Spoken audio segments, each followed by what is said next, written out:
Social மீடியாலாம் இல்லாமல் வெறும் அச்சு ஊடகங்கள் இருந்த காலகட்டங்கள், சோசியல் மீடியா அப்படிதான் வந்துகிட்டு இருந்த காலகட்டங்களில் பார்த்தீங்கன்னா, இந்த ஹேர்பிக் விளம்பரத்தில் வந்து அப்பாஸ் நடித்தது வந்து பயங்கரமாக ட்ரால் பண்ண ஆரம்பிச்சிட்டாங்க. எல்லாருமே அப்பாஸை கிண்டல் பண்ண ஆரம்பிச்சிட்டாங்க.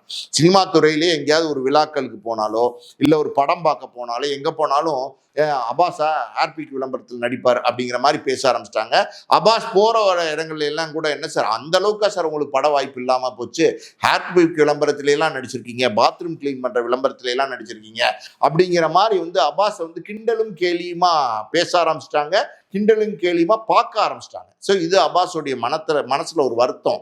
அப்பாஸ் வந்து சமீபத்தில் ஒரு 2-3 வருஷத்துக்கு முன்னாடி ஒரு பேட்டி கொடுத்துருக்காரு. அந்த பேட்டியில் அவர் சொல்லியிருக்காரு, நான் ஹேர்பிக் விளம்பரத்தில் நடிச்சதுல என்ன தப்பு இருக்கு, நான் வந்து ஒரு நடிகன் அது ஒரு விளம்பரம், அந்த விளம்பர படத்தில் நான் நடித்தேன், அது ஒரு தவறான விளம்பர படம். சொல்லுவாரு, நீ ஹார்பிக் வந்து பாத்ரூம்லாம் சொன்ன, ஹார்பிக் குடிக்கவா சொன்ன, அதான் சொல்லணும். விளம்பர படம் சூதாட்ட விளம்பரலையோ இல்லை கஞ்சா அபினோ இல்லை வந்து தண்ணி அடிக்கிற விளம்பரத்துலையோ நான் நடிக்கலையே.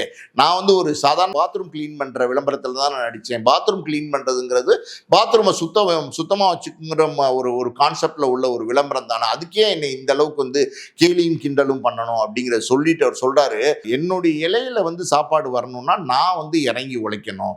நான் அந்த விளம்பரத்தில் நடிச்சது என்னுடைய வருமானத்துக்கு நடித்தேன், என்னோட உணவுக்கு நடித்தேன், என் குடும்பத்தை காப்பாற்றுறதுக்காக நடித்தேன். அதில் எதுவும் தப்பு இருக்கிற மாதிரி எனக்கு தெரியல.